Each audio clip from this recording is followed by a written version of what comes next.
The federal government is currently negotiating 10 high-value trade and investment deals, each estimated at a minimum of $100 million as part of efforts to boost Nigeria's engagement with Africa-Arab markets. Finance Minister Wale Edun disclosed this during a business-to-business agribusiness forum in Abuja, noting that the deals are expected to expand market access, attract new capital, and drive economic diversification.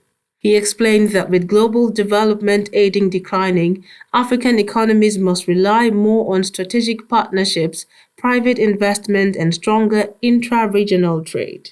According to the minister, the deals under negotiations cover sectors such as agriculture, manufacturing, infrastructure, and food production. He added that once concluded, the agreement will help strengthen value chains, create employment opportunities, and increase Nigeria's competitiveness in regional and global markets. Lagos State Governor Babajide Sanwo-Olu has renewed calls for stronger, more responsible regulation of credit across Nigeria, stressing that it is key to long-term economic stability.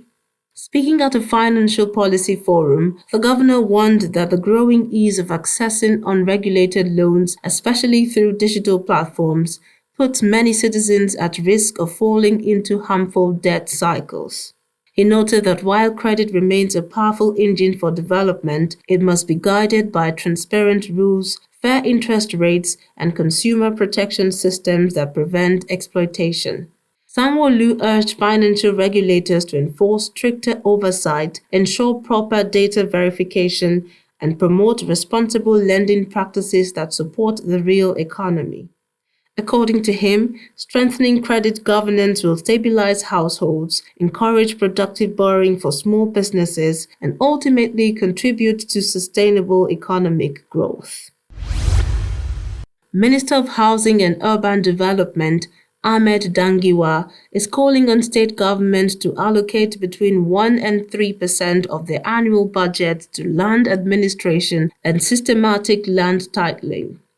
Speaking during a landmark policy dialogue, the minister explained that millions of properties across Nigeria remain undocumented, preventing owners from accessing loans or converting their land into active economic assets.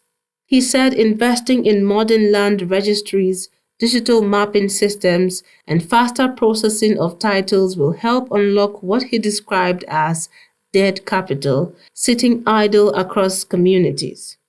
Dangiwa added that improved land documentation will boost investor confidence, reduce conflicts, and support Nigeria's ambition to grow into a trillion-dollar economy. He emphasized that states must treat land governance as a priority if they aim to improve revenue generation, ease business operations, and expand economic opportunities. Nigeria's company income tax revenue surged to 2.78 trillion naira in the second quarter of 2025, a 40% increase from 1.98 trillion naira in the first quarter. Domestic companies provided the bulk of the growth, with receipts hitting 2.31 trillion naira, while foreign firms contributed 469.36 billion naira. The jump was largely driven by the financial and insurance sector, which alone paid about 1.02 trillion naira, roughly 44% of total domestic CRT. Manufacturing contributed around 360.20 billion naira, while mining and quarrying added roughly 212.27 billion naira.